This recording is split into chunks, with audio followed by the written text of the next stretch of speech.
I have a dream. Yes, I most certainly do. Hi, I am Cadillac Dixon.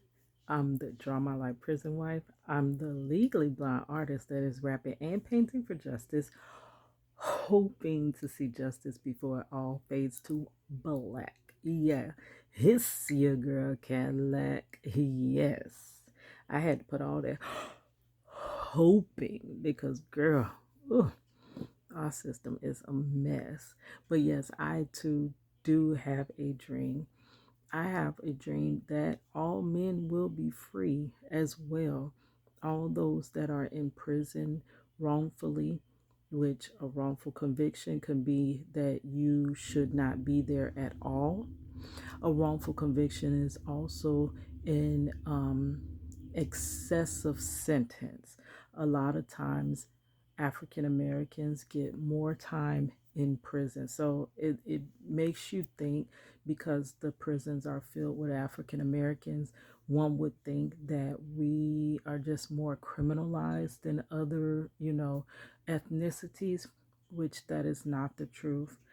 The truth is that just as many Caucasians and other ethnicities go to prison, but the fact is that a African American male will do more time in prison.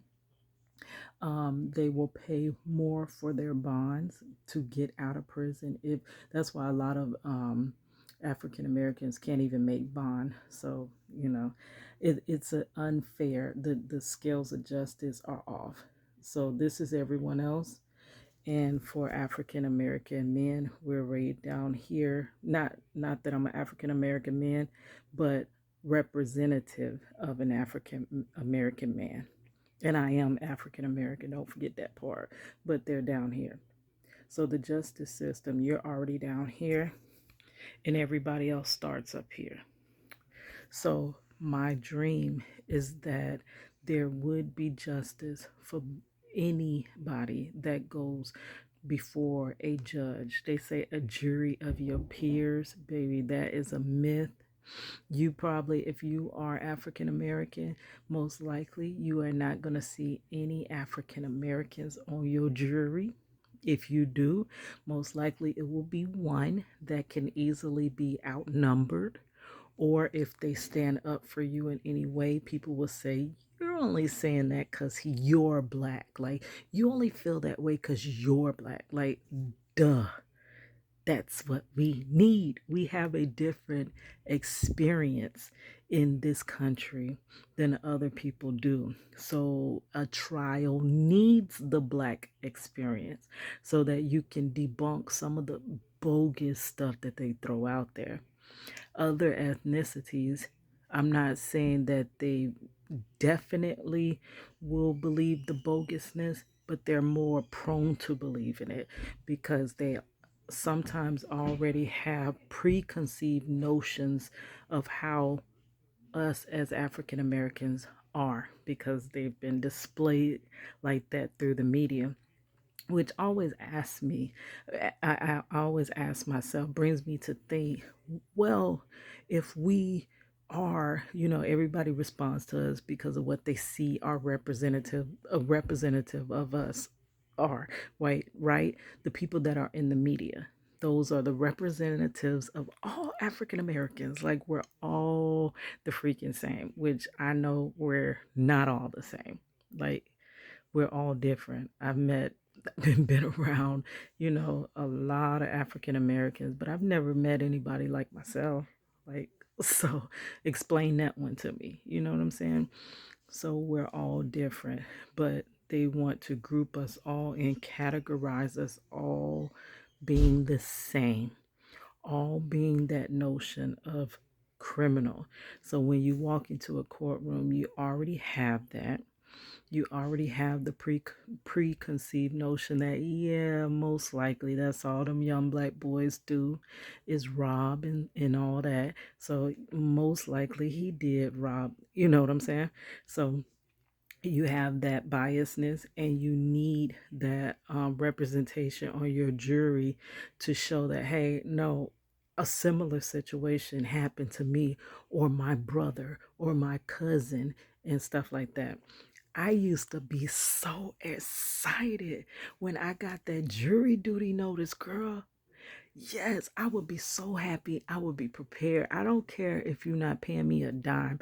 I always told myself that if I sat on somebody's jury, baby, they was finna get the fairest trial that they can get. I was finna listen to all sides. Not to say that I'm just gonna let someone go free because they're black. No, I don't believe in that.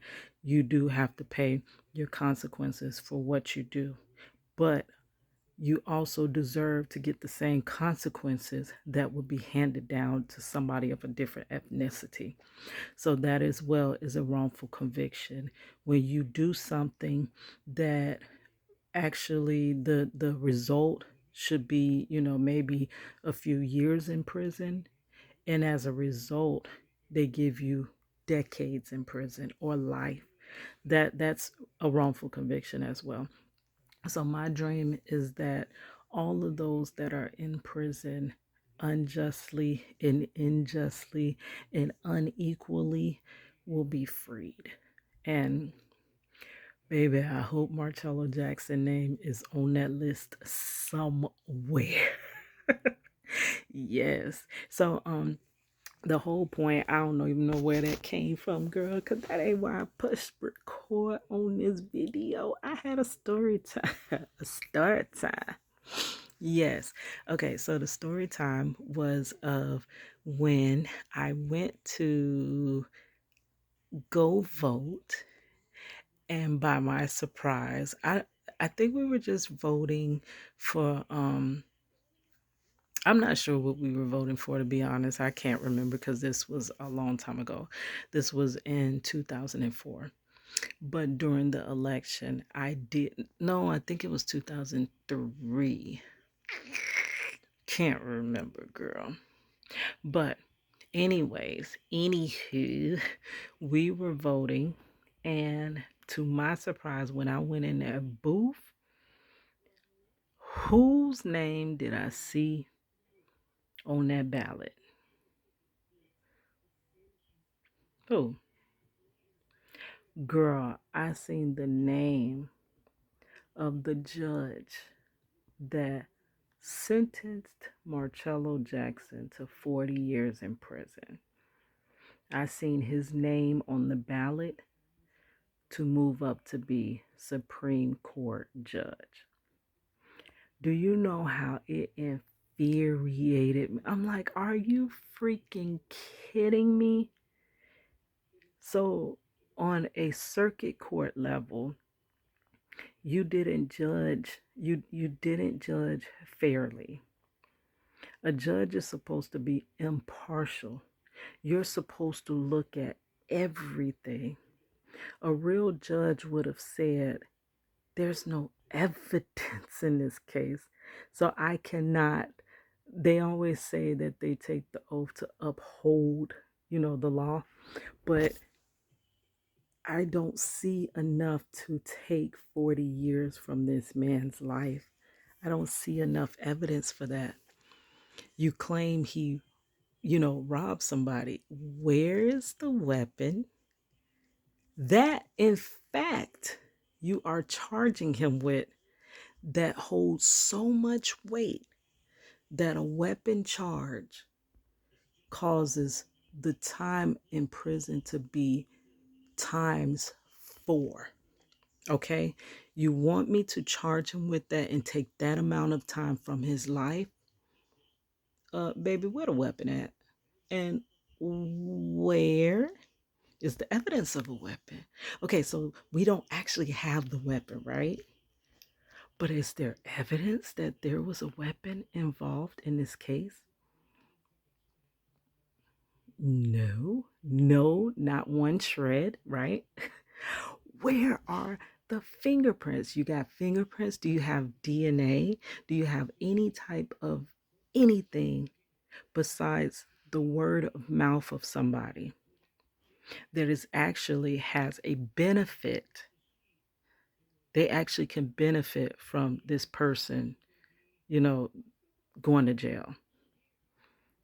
Like when it comes down to a trial, baby, they put you against me. They'll put you against your mama. They will.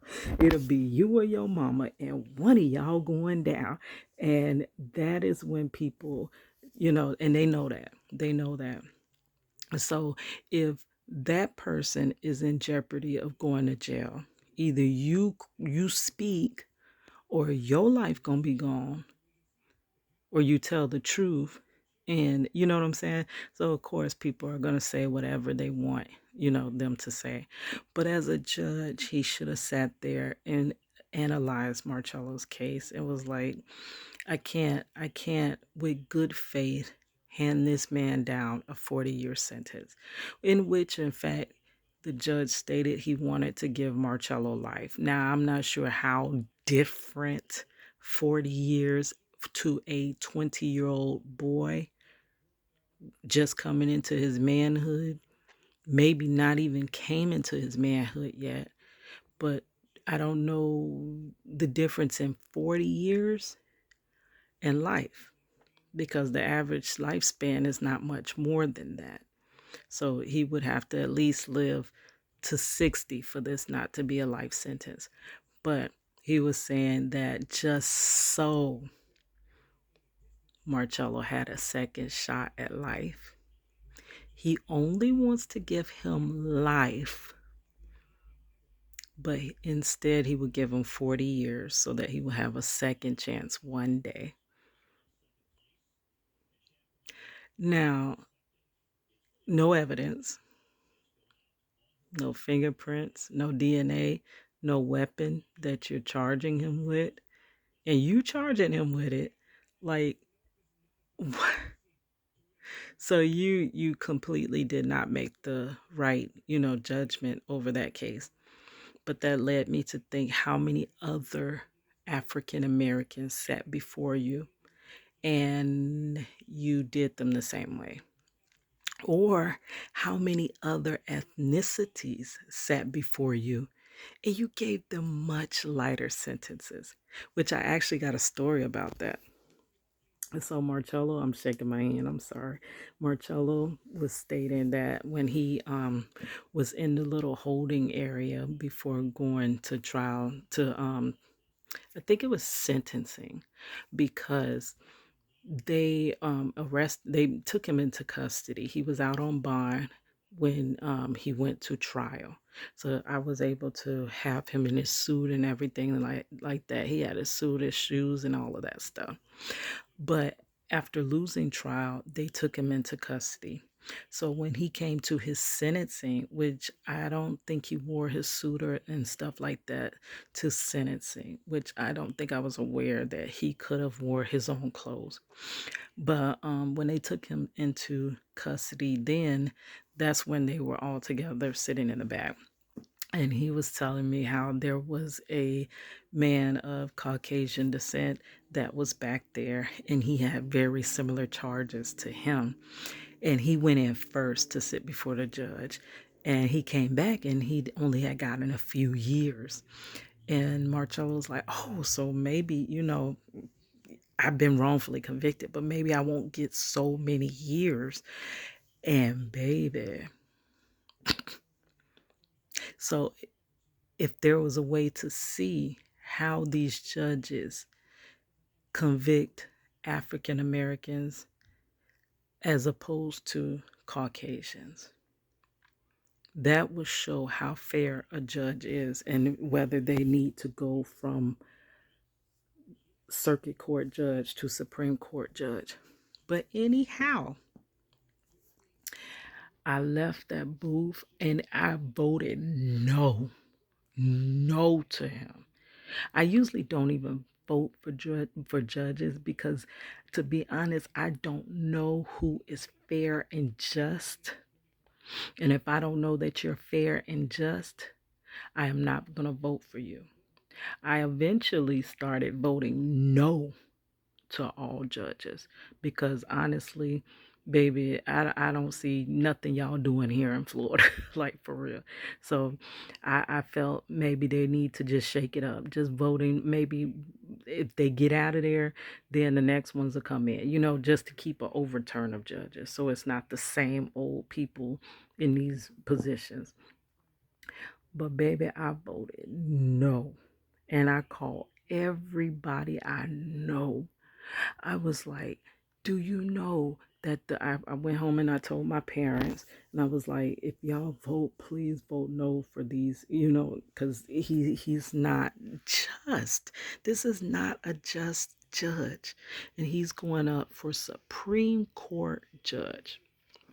Okay. So right after that, I then called Marcello's mother and I was like, do you know that the man that sentenced to Marcello to all that freaking time is going up for Supreme Court judge? You got to get down here now. I'll pick you up. I'll pick you up. Just vote no for him. And the response that I got from her was, I don't vote. Man. And I'm like, okay, you don't vote, but can you at least vote no on it? This man took your son. And she was, I don't vote. Well, anyways, the story ends with the judge actually winning that Supreme Court chair. So he moves up. And that leads me to believe that Marcello Jackson was actually just a stepping stone to his success, his rise to the top. Another bad guy that they took off the street, right? Another judge that is tough on crime and trying to keep the community safe, keeping us safe. Yes, girl. Crazy. But yes, my dream is that all men that have been unfairly judged get the correct judgment, the correct sentencing that they deserve. All right, guys, hand going to bed. And I got to take my aunt and my sister to the store. So, girl, it's going to be a long day. And then I got some graphic design work to do. Thank you, guys. Yes, I got a client and I'm doing what I love. So I'm going to spend the rest of today just working on that. After I get from the store, girl, they take too long up in the store. Like, I'd be like, look, I only got an hour. Like, can y'all please come on? And they be in that store for hours. So the rest of today, after that point, going to be devoted to working on this project. Yes, it's your girl Cadillac.